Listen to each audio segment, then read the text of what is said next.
What's up guys, KSWTV here, back again with a brand new video, and we've got some massive topics to talk about, and the biggest one of course is right in front of you. Sergio Ramos, I'd say the best defender I've ever watched and the most successful centre back of the last 5 to 10 years, has just signed a 2-year deal to join Paris Saint-Germain until the end of the 2023 season. Now this is a massive statement for the Paris club. They have just signed a multi-time La Liga winner, 5 La Liga titles, 4 Champions Leagues. This guy's just a winner and he's a leader. He's been the captain of his club Real Madrid for so long now. He has played over 760 games for the club and scored over 120 goals as a centre back. This signing is an absolute joke. Paris Saint-Germain are going to go back to back with the Ligue 1 in my opinion, and minimum semi-final entries into the Champions League next year. With Ramos and Marquinhos in a centre-back partnership next year, they're just going to bounce off each other. 2 experienced internationals. Marquinhos is the captain of PSG, Ramos captain of Real Madrid. 2 captains, 2 leaders, 2 solid, absolute tanks sitting in that centre half of the park, defending the goal. All they need to do is improve those fullbacks now, and Paris Saint-Germain have got an absolute world-class team. Their attack is already as good as it gets. Their centre-halves are now as good as it gets. All they need is wingers and maybe one more mid to go in the middle there with Paredes and Wijnaldum, who they have now just signed as well.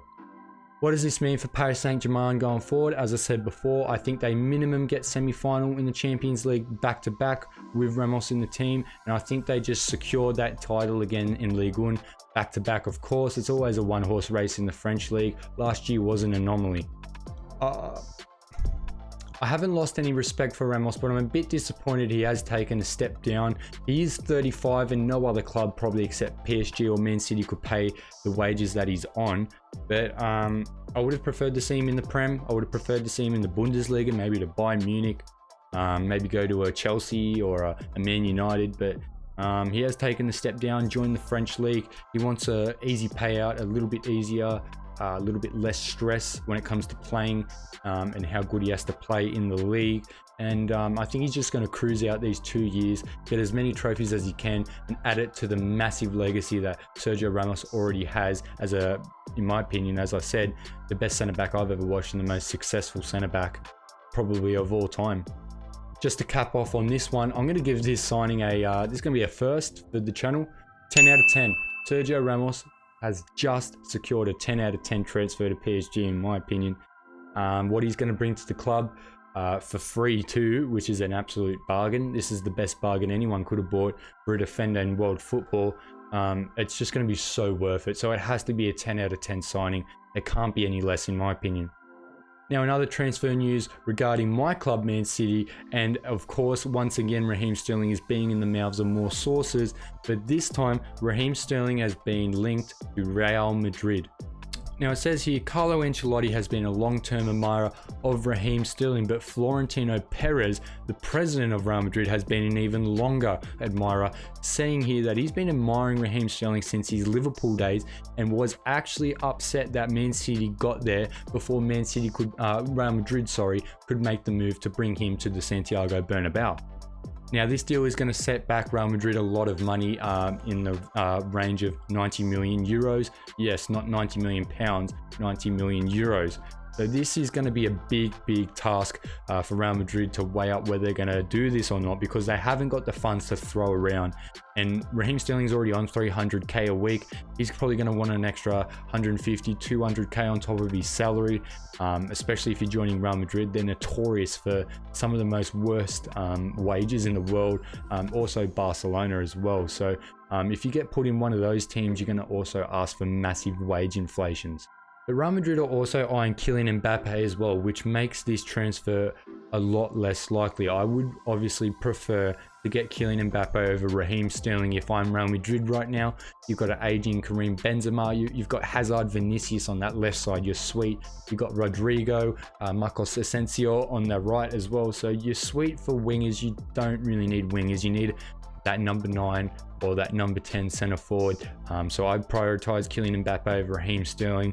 And I also want Raheem Sterling to stay at Man City myself, so I obviously want Kylian Mbappe prioritised over Raheem. Out of 10, I give this move a 4 out of 10. I think this would be probably the worst decision Raheem could make regarding his footballing career. Going to a brand new country, a brand new league that is, it's going to be, I'd say, easier to play in the La Liga than the Premier League for him, less physical. He is a little fella, only 5'7", 5'8". It's not as, I'd probably say, fast-paced as the Prem. The Prem's real physical and fast-paced, probably the most physical and fast-paced league in the world. And he's going to have the language barrier there. He only speaks English. I'm pretty sure he, I know in fact he doesn't know how to speak Spanish. And it's the expectations for a 90 million rated player is going to be extreme, especially playing for Real Madrid, who have the most notoriously arrogant fans, especially if you have one bad game in the shirt. They chop India and they just make you feel like absolute shit. In my opinion, this won't go through, and I hope it doesn't go through because I don't want Raheem Sterling to leave. As I said in my previous video I made about him regarding his talks about going to Barcelona or being sold to Tottenham, I want Raheem Sterling to stay. He's been at the club for 6 years now. He's given us his all. He's a Man City player to me. He's gotten 20 plus goals in the Premier League except for last season. He's played in the Champions League final. He's done everything that we wanted him to do at the club. So I want him to stay. I want a contract extension. I want him to be given what he deserves and the respect that he deserves, because Raheem Sterling is one of my favourite players in Man City, one of my favourite players in the world right now regarding how badly he played last season. He's obviously finding his form in the Euros. That's good to see. I'm so happy that he's scoring goals again and getting assists, and he's in a Euro final now. It's coming home, by the way, to England. But I don't want him to go to Real Madrid, and I think he shouldn't go to Real Madrid. It'll be a big mistake that Raheem Sterling will make if he goes over to the Santiago Bernabeu. Anyways, thank you guys so much for watching. I've made a video in my dressing gown right now. It's really cold in Australia right now. It's about 8 degrees, which I'm sure to some users, like, that's not even cold. In Australia, it's fucking freezing. I'm freezing my tits off. I'm also pretty sick myself. I got bronchitis, so I need to stay warm. So don't make fun of me for wearing the dressing gown in the video, but thank you guys so much for watching.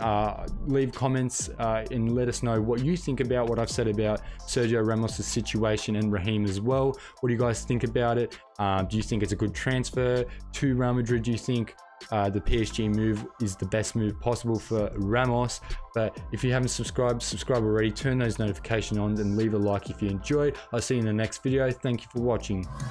You're alone, sitting home, waiting by the phone. No crew, only you, nothing left to do. You call my